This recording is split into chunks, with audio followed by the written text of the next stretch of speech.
Jean-Luc Braconnier, bonjour. Bonjour. Merci de nous avoir accordé cette interview. Il n'y a pas de problème. Et vous serez à jamais le premier.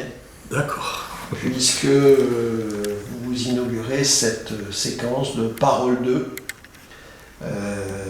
qui est consacrée aux anciens combattants. D'accord, ok. Donc, en quelques mots, est-ce que vous pouvez nous dire qui vous êtes, quel est votre parcours, et puis on abordera ensuite un petit peu différentes questions sur cette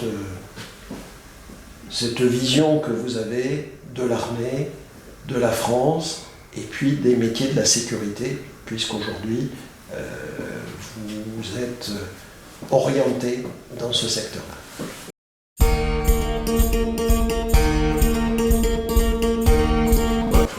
Ok, moi je suis Jean-Luc Braconnier, j'ai 69 ans, marié, 2 enfants et 2 petits-enfants. Mon parcours professionnel est un parcours, on va dire, militaire et un parcours civil. Parce que je suis rentré dans l'armée en 73, pardon. J'ai fait 3 ans d'école navale au départ parce que j'étais dans une famille militaire.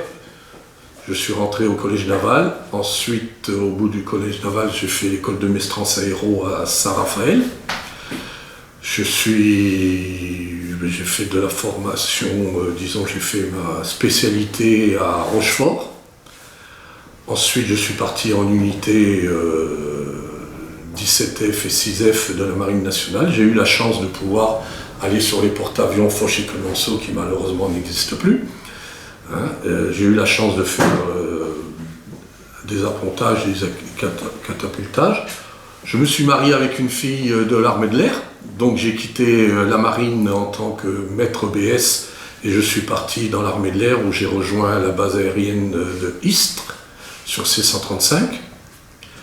J'ai fait pas mal de détachements en Afrique. Ensuite, j'ai été muté à Dijon, au 3-2 Alsace. À Dijon, c'était des Mirage 2000. Et en 2001, j'ai quitté, au bout de 25 ans de service, j'ai quitté l'armée pour rejoindre le civil, où j'ai créé des centres de formation des métiers de la sécurité.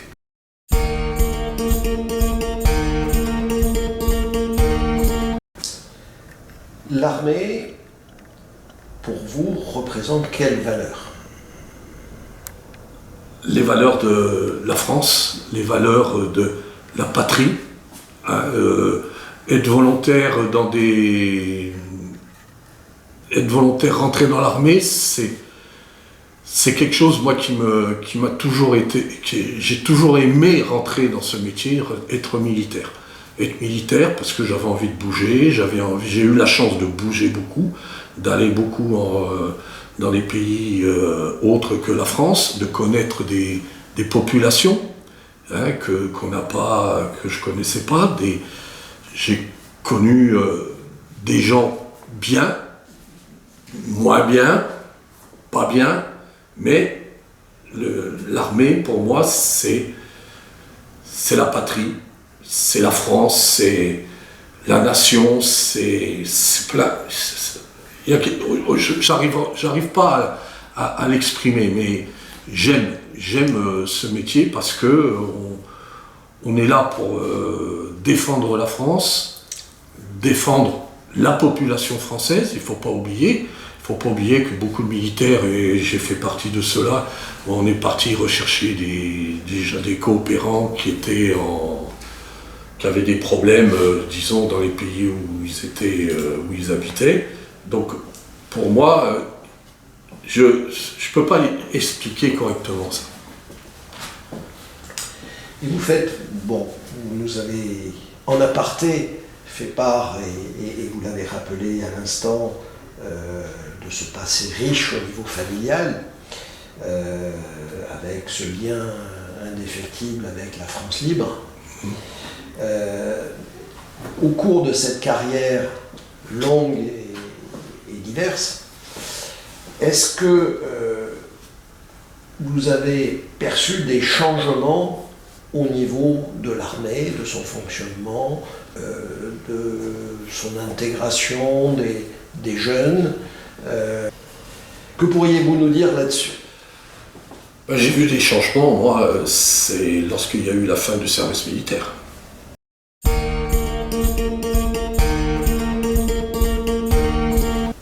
Déjà, on a mis tous les gens qui voulaient rester en tant qu'appelés, qui voulaient rester dans l'armée, ils sont devenus des professionnels.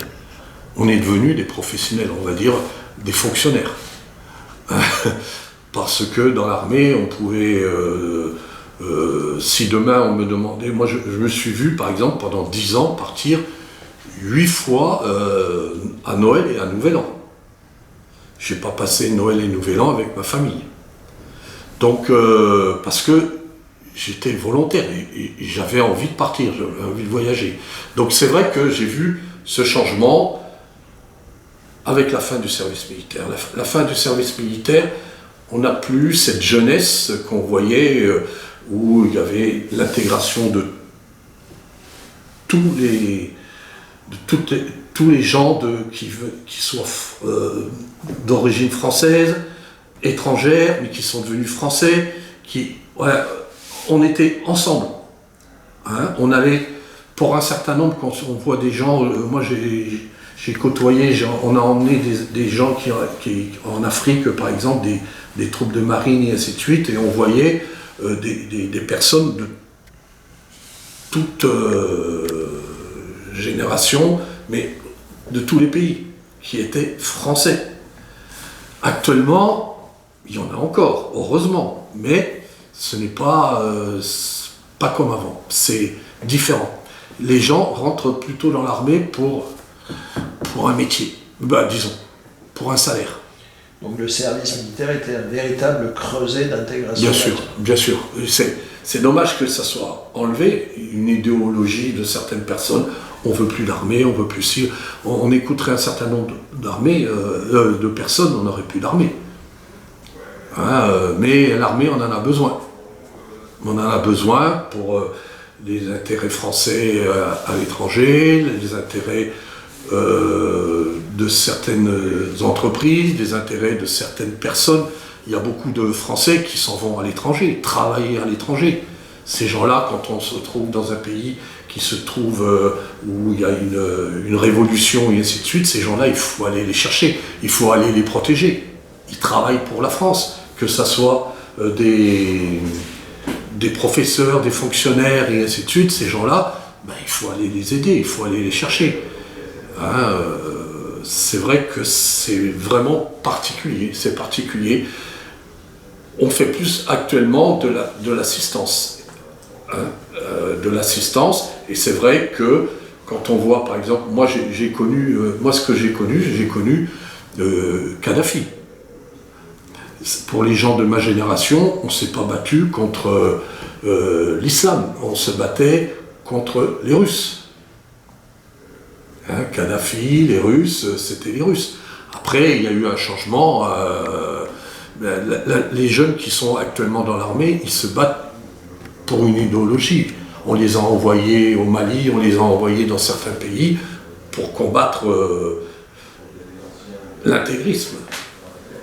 Hein, donc, bon, je ne veux pas rentrer trop là-dedans, mais c'est vrai que c'est pas la même... pas la même approche. La même approche.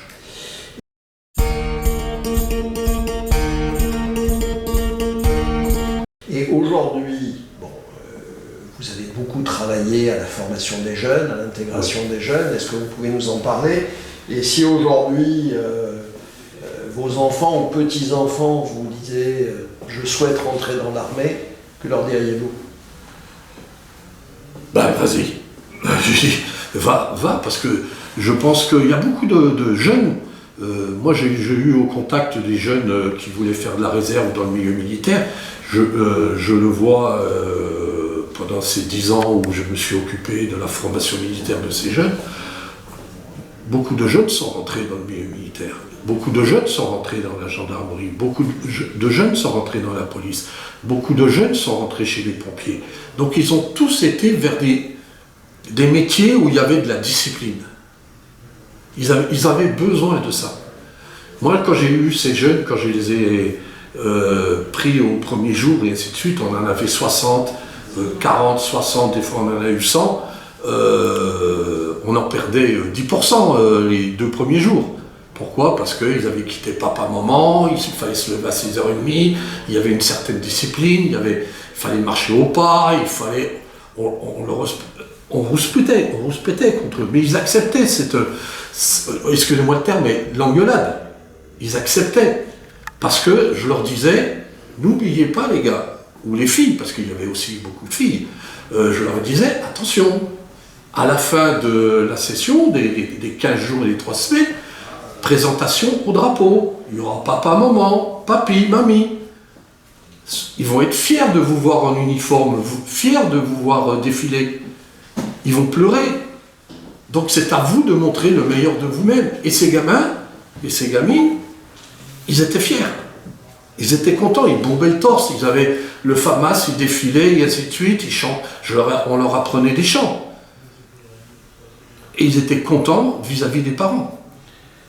Donc on pourrait dire qu'ils trouvaient des directions dans l'armée. Oui, des directions, et puis... Des repères. Des repères, et puis il y en a beaucoup, ça leur a permis d'ouvrir les yeux, de dire, mais il y en a beaucoup qui n'avaient jamais quitté papa-maman. Vous avez vécu, au cours de ces années également,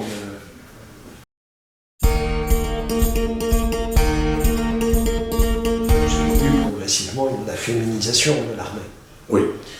Est-ce que c'est une bonne chose? Il faudrait demander ça à ma femme.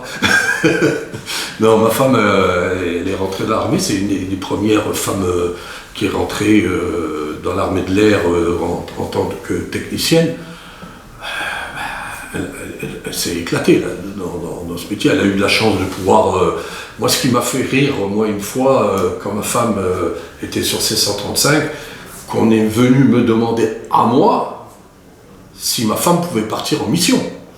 J'ai trouvé ça aberrant. Je leur ai dit, mais attendez, c'est pas à moi qu'il faut dire ça. Demandez à ma femme. Et ma femme était volontaire de partir. C'est pas à moi, l'homme. Non, la femme maintenant. Et regardez maintenant tous les postes qu'il y a dans l'armée ou dans la fonction publique et ainsi de suite. Beaucoup de femmes. Des responsables de la police, dans la gendarmerie, il y a beaucoup de femmes. Et on a besoin de ces femmes-là. Dans le métier de la sécurité, il faut des femmes, parce qu'on en a besoin. On ne peut plus être... Regardez les femmes dans la guerre. On les retrouve où, les femmes dans la guerre? Infirmières. Parce que ça... L'homme a besoin de sa maman. Alors sa maman, c'est une femme. Donc, quand ils sont en guerre, d'avoir une infirmière et ainsi de suite, et les infirmières dans le métier militaire, c'est important. Et puis je pense que ça fait un peu les machos là, j'ai regardé l'autre jour une émission à la télévision, la formation sur YouTube, la formation des commandos, pour être formateur dans les commandos. La première, c'était une femme. Elle a fait le stage commando, elle a réussi, et ainsi de suite. Et tant mieux. Hein? Puis aujourd'hui, on pourrait dire que la base de Distre est commandée par une femme. Voilà. Et il y a en plus, il y a de plus en plus de femmes. Moi, j'ai connu la première femme pilote à Dijon, comment elle s'appelait déjà, qui malheureusement est décédée d'une maladie. Je l'ai connue, je peux vous dire que c'était vraiment quelqu'un de très bien. Et puis, voilà, elle était à la hauteur à la hauteur des autres pilotes.